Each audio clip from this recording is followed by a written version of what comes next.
کے اندر ان کی دیکھا دیکھی یہ روش عام ہوتی چلی جا رہی ہے، یہ سیلاب امتا چلا آ رہا، یہ بے باکیاں عام ہو رہی ہیں۔ اگرچہ چونکہ ابھی ہماری پرانی نسلیں موجود ہیں، ان کی موجودگی میں یہ بین برزخ کا سا عالم ہے ہماری سوسائٹی کا، ٹرانزیٹری دور جسے کہتے ہیں،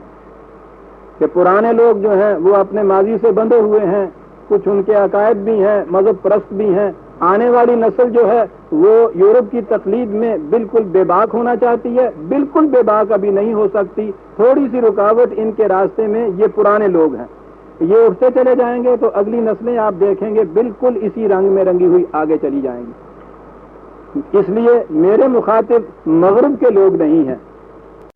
میرے مخاطب یہاں کے لوگ اور نوجوان طبقہ ہے بالخصوص، جنہیں یہ بات سمجھانے کی ہے کہ کیا میں اس لیے کہ مذہب نے اس چیز کو ناجائز قرار دیا ہے اور یہ پابندیاں ضروری قرار دی ہیں،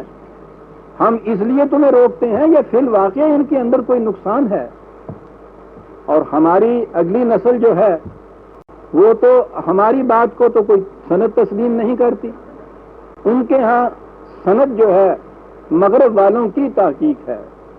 میں اس وقت تھوڑے سے میں یہ بتانا چاہتا ہوں کہ خود اہل مغرب کی تحقیق کیا کہتی ہے کہ کیا جنسی تعلقات کے اوپر کوئی مستقل پابندیاں ہونی چاہیے یا ان کو محض ایک طبعی یا فطری جذبے کی تسکین کا ذریعہ قرار دے کر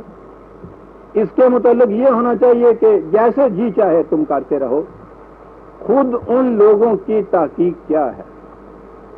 کیا اس تعلق کا اثر صرف سیکس پر ہی پڑتا ہے یا سیکس کے متعلق جو پابندیاں یا آزادیاں ہیں ان کا اثر قوم کی دوسری زندگی پر بھی پڑتا ہے؟ قرآن نے جہاں جہاں یہ ذکر کیا ہے، جب میں اس موضوع پہ آؤں گا تو عرض کروں گا کہ اس نے محض پابندی عائد کر کے اور حکم نہیں دے دیا ڈکٹیٹر کی طرح، وہ تو کتاب کے ساتھ حکمت کہتا ہے۔ اس نے ایک لفظ کہا تھا یل کے احسان، کہ اگر یہ پابندیاں تم لوز کر دو گے، کھول دو گے، تو یاد رکھو تمہاری قومی توانائیوں کے اندر اضمحلال پیدا ہو جائے گا، آہستہ آہستہ وہ کم ہوتی جائیں گی، کمزور ہوتی چلی جائیں گی، تاکہ اس کے بعد پھر تباہی آ جائے گی۔ سوال یہ ہے کہ قرآن کا یہ دعویٰ جو ہے، کیا آزادانہ تحقیق جو ہوئی ہے خالص سائنٹیفک بیسس پر مغرب نے کی ہے، ان کے ہاں کے ان اسکالر اور سائنسدانوں نے کی ہے جو اس چیز کو بطور عقیدہ نہیں مانتے تھے، انہوں نے آزادانہ تحقیق شروع کی کہ دیکھیں ہماری تحقیق ہمیں کس نتیجے پہ پہنچاتی، دیکھیے کہ ان کی تحقیق انہیں کس نتیجے پہ پہنچاتی۔ ہمارے ہاں تو جنسیات کے متعلق ابھی کوئی لٹریچر ہے ہی نہیں، جو آیا ہے یورپ سے وہ جنسی بدنہادی کے متعلق وہ ایک سیلاب کی طرح چلا آ رہا ہے۔ سائنٹیفک طریقے پہ جنسیات کے متعلق جو تحقیقات وہاں ہوئی ہیں ان کا لٹریچر بھی ہمارے ہاں بہت کم آیا ہے، اور ہمارے ہاں تو سوال ہی نہیں ہے، اس کے متعلق گفتگو ہی نہیں کی جا سکتی جنسیات کے متعلق۔ تو وہاں سے جو کتابیں آئیں ان میں سے ایک کتاب ایسی تھی جسے میں نے باقیوں کے مقابلے میں زیادہ مفید اور جامع پایا، میں اس کے متعلق لکھ بھی چکا ہوں، اور یہ موضوع ایسا ہے کہ بار بار اس کے متعلق لکھنا بھی چاہیے، کہنا بھی چاہیے۔ کیمبرج یونیورسٹی کا ایک بہت بڑا اسکالر جے ڈی انون اس کا نام ہے، اس نے اسے اپنا خاص موضوع بنایا اور اپنے رفیقوں کی ایک جماعت کو ساتھ لے کر، جی میں عرض کر رہا تھا کہ یہ جے ڈی انون، اس نے یہ لوگ ریسرچ کرتے ہیں ایسے قبائل، پریمیٹیو قدیمی قبائل جن پہ ابھی تہذیب کا کوئی اثر نہیں ہوتا، یہ کہتے ہیں کہ وہ لوگ اوریجنل نیچرل شکل میں ہوتے ہیں، فطرتی زندگی بسر کرتے ہیں، ان کے اوپر ابھی کسی قسم کے عقائد کا، کسی قسم کی تہذیب و تمدن کا اثر نہیں ہوتا، اس لیے یہ پہلے ان قبائل میں جا کے اور وہاں تحقیق کرتے ہیں جس مسئلے پہ بھی تحقیق کرنی ہو.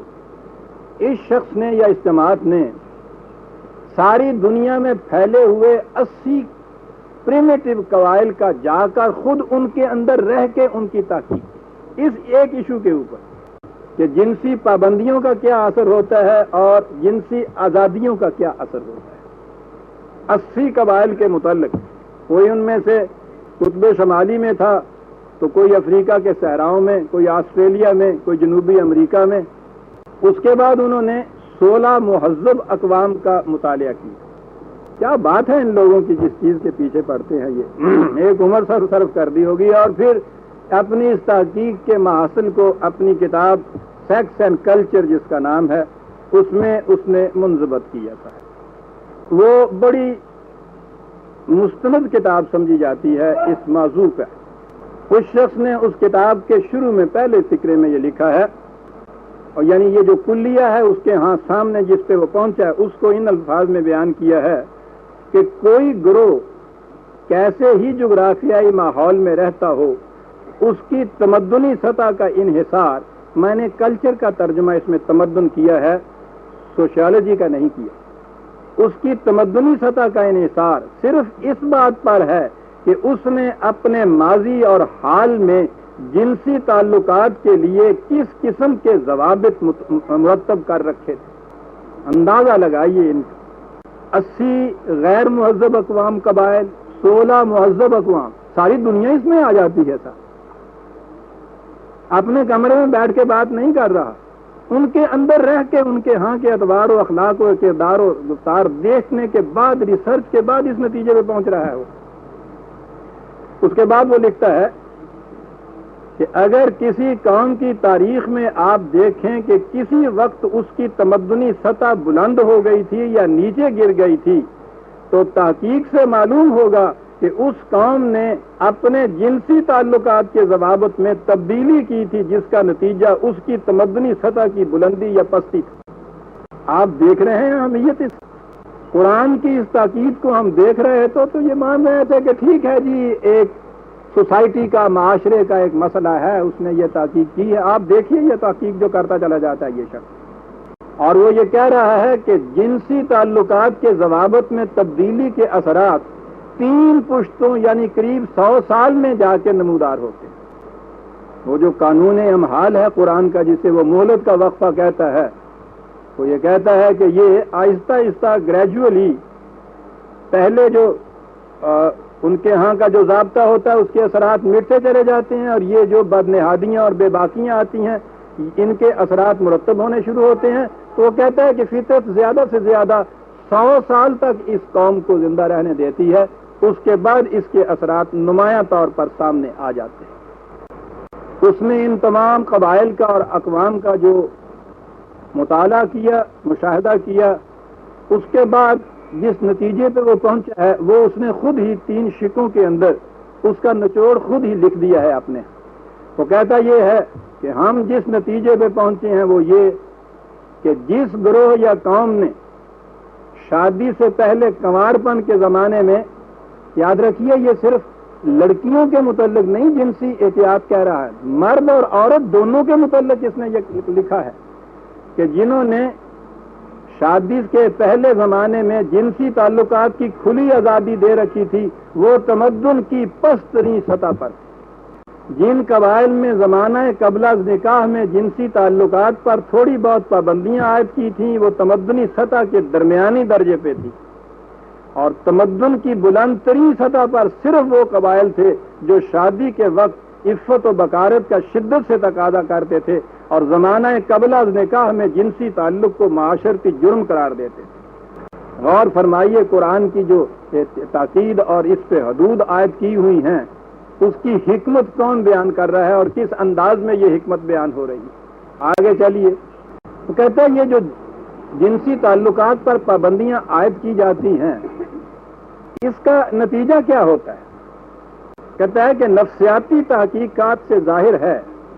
کہ جنسی تعلقات پر حدود اور پابندیاں عائد کرنے کا نتیجہ یہ ہوتا ہے کہ اس قوم میں قوت فکر و عمل بہت بڑھ جاتی ہے, نیز محاسبہ خیش کی صلاحیت بھی زیادہ ہو جاتی ہے.